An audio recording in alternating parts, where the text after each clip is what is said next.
Hi everyone, I'm David Fisher, and this is Presidential Chronicles, the series of books and videos on American history as seen through the lives of the presidents of the United States.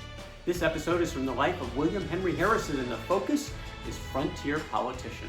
The year is 1798. Harrison is 25 years old. He's a lieutenant in the United States Army, serving as the commander of Fort Washington near Cincinnati in Ohio.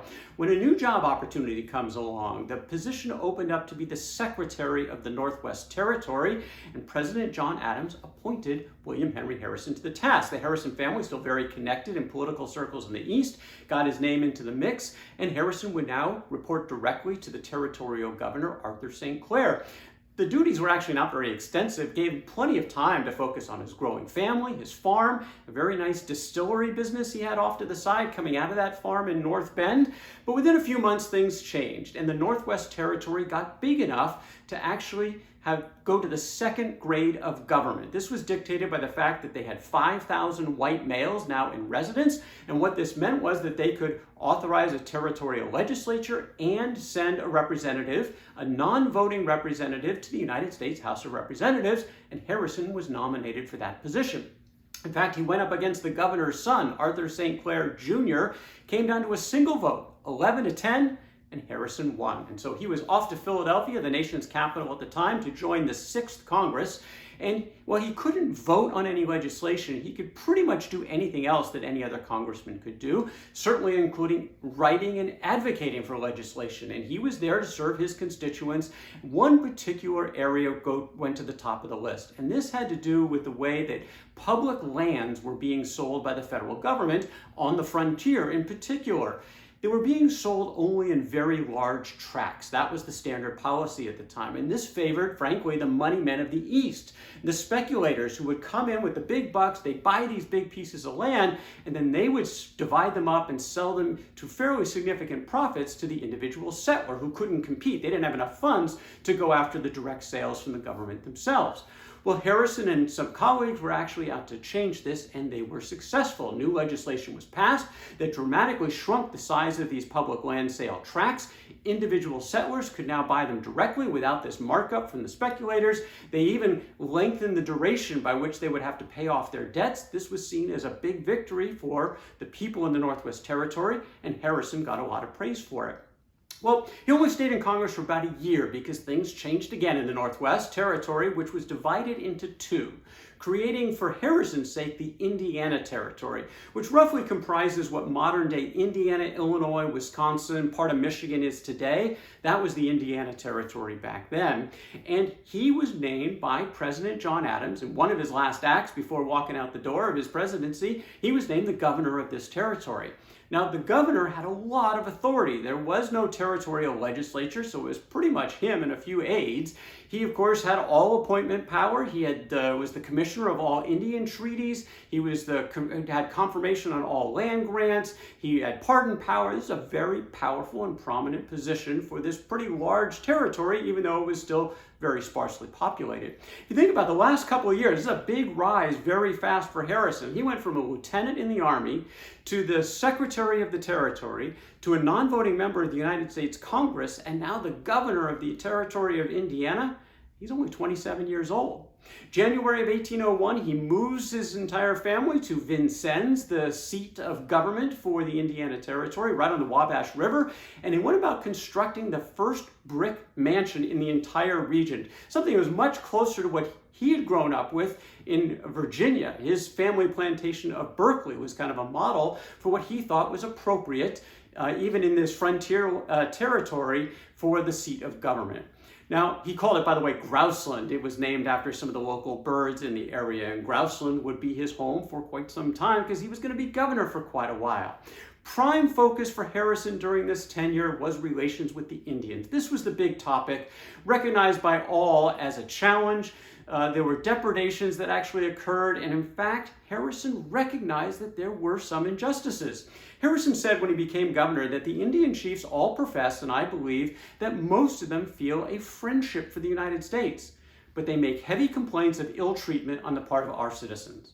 They say that their people have been killed, their land settled on, their game wantonly destroyed, and their young men made drunk and cheated of the peltries which formerly procured the necessary articles of clothing, arms, and ammunition to hunt with. Of the truth of these charges, I am well convinced. Harrison was mostly sympathetic, empathetic toward the plight of these Indians. Unlike many of his sort of colleagues in the area, he had these emotional and actually determinations along these lines. But in the end, it didn't really drive his behavior.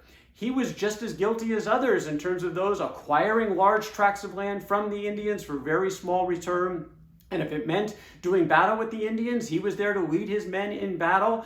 So while he was sympathetic to the plight of the Indians, it didn't drive how he acted. His loyalty clearly always to the United States. And again, if that meant acquiring territory or going to battle, he was not going to be shy about doing that. In fact, he was being pressed for more land acquisition from almost the very beginning of becoming governor. President Thomas Jefferson was pushing him along these lines, and he did negotiate a couple of deals. One was called the Treaty of Vincennes in 1804. The following year, the Treaty of Grouseland, where again, relatively small land acquisitions for very small annuities that went to the Indians.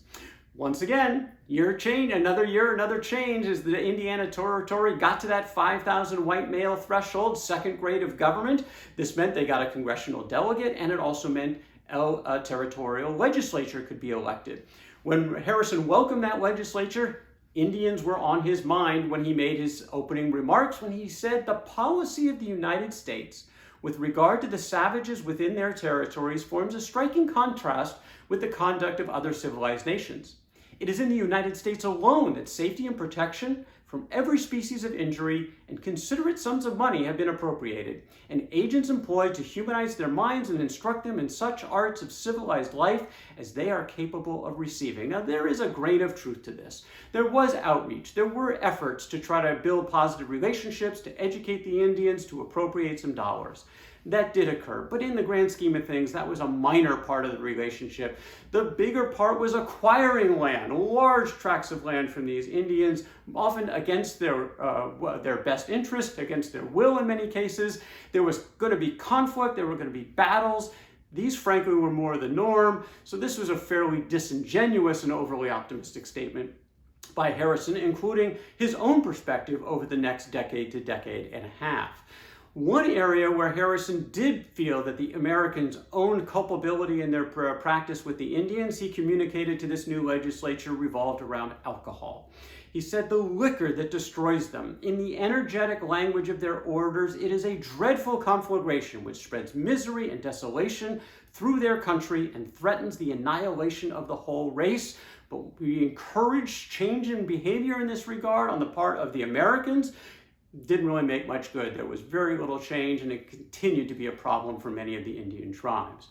Well, dealing with the Indian race was not the only set of racial issues in the Northwest Territory at the time, and in Indiana in particular. This region had its first governing document back in 1787. It was called the Northwest Ordinance, and in that document, slavery was prohibited. William Henry Harrison was not a fan of this provision for a couple of reasons. Now, he grew up in Virginia from an elite plantation area. Slavery was a natural thing for him. He had no moral problems with it, and he was interested in supporting it in his new area in this Northwest Territory. But it was also the principle.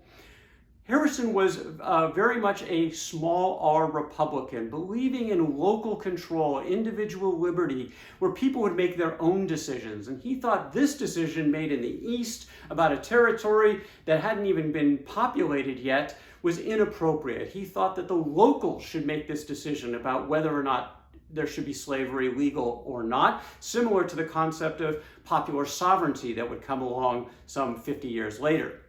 In fact, he even tried to press some of the other local leaders to join him in support of this. He reached out to the Reverend James Lemen in the Illinois Territory to see if he would support. And boy, did he get an answer in return. According to Lemen, Governor Harrison asked and insisted that I cast my influence for slavery here.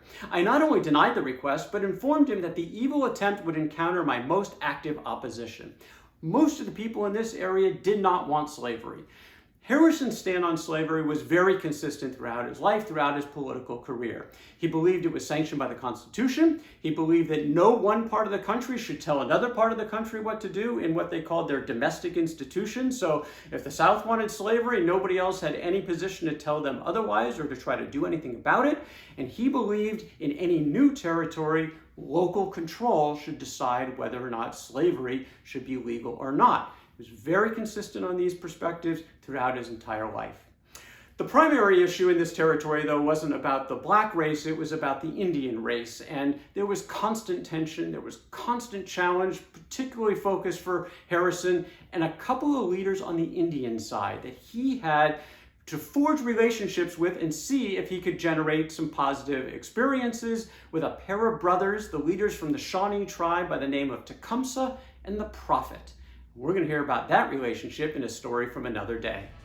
That is William Henry Harrison and the Frontier Politician, from the life of William Henry Harrison. For more Presidential Chronicles, check out my books on Amazon.com. And don't forget to subscribe to my YouTube channel.